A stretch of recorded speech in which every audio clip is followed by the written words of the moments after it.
Le retour de Lucie, sur le chemin des Trois Cœurs. Lucie revient, pour la seconde fois, sur le chemin des Trois Cœurs, ce chemin qui relie l'âme aux paysages ancestraux, les rencontres aux émotions. Lors de son premier chemin, Lucie a découvert des paysages à la beauté intemporelle, et un patrimoine architectural d'une très grande richesse. Elle espère que son second périple lui permettra de toucher au plus près l'âme du chemin des Trois Cœurs. Partie de l'abbaye Notre-Dame de Sept-Fonds, depuis 5 jours, le chemin la conduit aujourd'hui, jusqu'à Charlieu, cité médiévale, et site clunisien majeur. Lucie ne le sait pas encore, mais Charlieu sera comme un éblouissement, et restera le point d'orgue de son pèlerinage. Le jour de son arrivée à Charlieu, une grande fête médiévale se déroule, en l'honneur du roi Louis IX, Saint Louis, qui est de passage à Charlieu. Lucie arrive au centre historique, alors que retentit l'olifant, cet instrument médiéval aux sonorités puissantes. Le roi Saint Louis franchit le pont de pierre, et pénètre dans la cité. La cité est en effervescence. Une clameur s'élève de la foule en liesse. Le roi Saint Louis.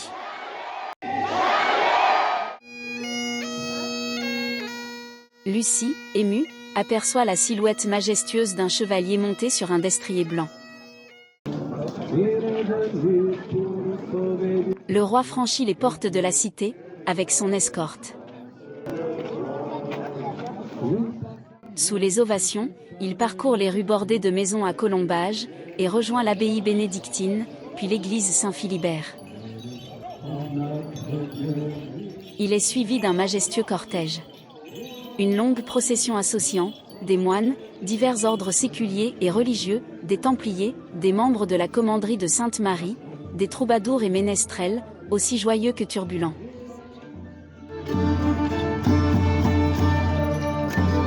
Lucie ouvre les portes du temps, et se laisse porter par la magie du moment. La place de l'abbaye et les ruelles médiévales pavoises. C'est ici que tout a commencé, en 875, lorsque des moines bénédictins, sous l'égide de l'abbé Gosmar, fondent une abbaye, qui donne naissance à une cité prospère. Lucie se laisse emporter par l'authenticité de cette époque révolue. Les tavernes débordent de gens venus des 4 coins du royaume. Les rires et les chants s'élèvent. Les vins parfumés, comme l'hypocras, un breuvage sucré, et aromatisé aux épices royales, coulent à flot, tout comme les vins goulayants des coteaux de Saint-Nizier. Chacun semble se perdre dans la convivialité du moment.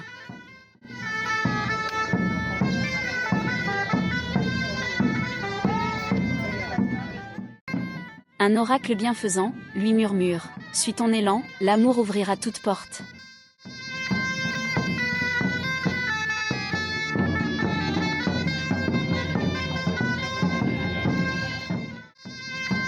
Lucie est emportée par la liesse de ses habitants, fascinée par leur drôlerie, leur sens de la fête, de la communauté et de la communion.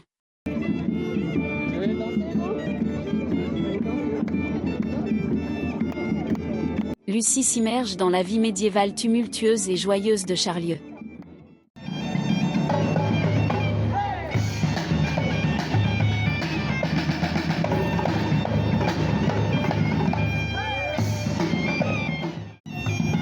Devant l'abbaye bénédictine, un moine attire son regard.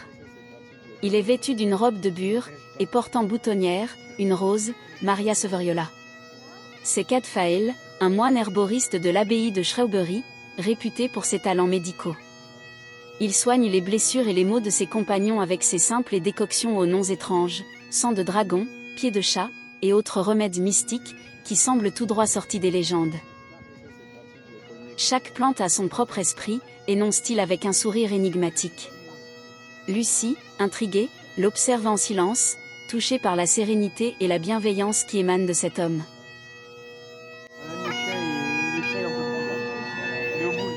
Le roi Saint Louis fera une donation à l'Hôtel-Dieu, alors situé dans l'enceinte de l'abbaye, en remerciement pour l'accueil qui lui a été réservé.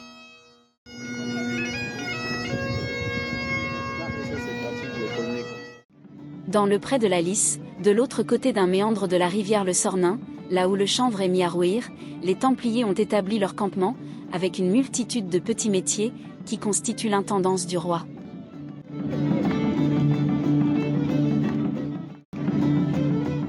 Une fileuse au rouet.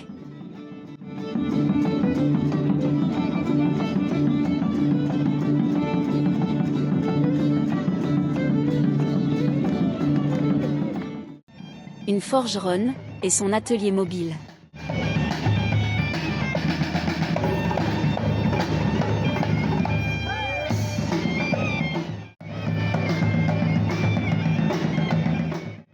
Des souffleurs de verre. Des tanneurs de cuir. Des arbalétriers, et bien d'autres métiers.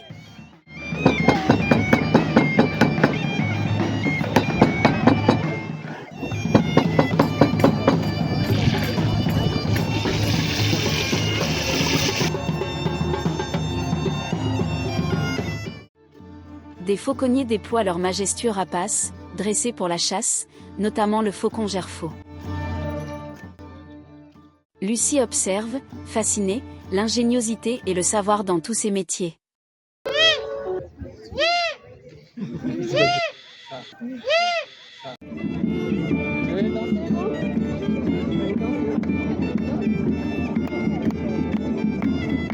Revenue près de l'abbaye, Julie observe Théo, un jongleur, et musicien intrépide.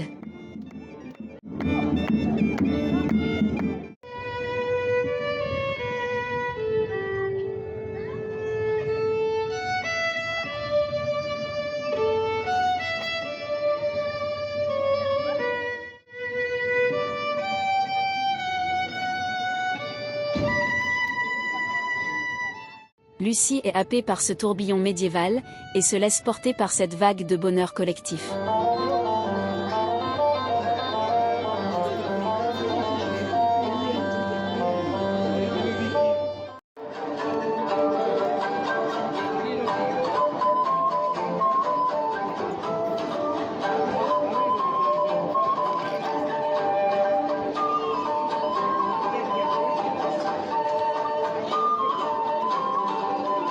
À la tombée de la nuit, la fête bat son plein.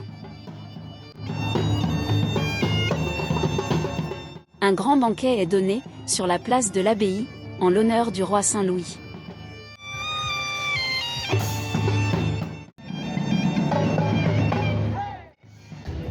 La cité festoie, au rythme des farces joyeuses, des jongleurs, habiles et rieurs, qui font virevolter leurs boules de feu dans un ballet fascinant.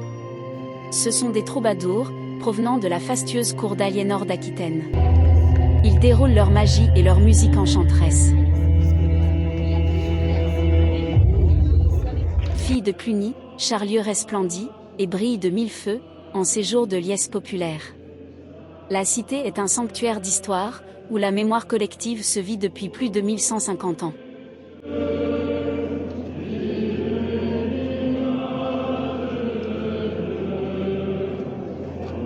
Cette fête médiévale n'est pas qu'un événement.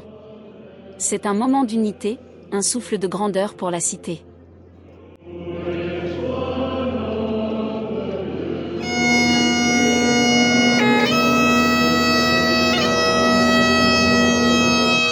L'histoire et la fête se sont donné rendez-vous à Charlieu. Lucie est entrée dans une fresque vivante. Lucie sait, à cet instant précis, que Charlieu et son enthousiasme enchanteur restera à jamais gravé dans son cœur et dans son âme.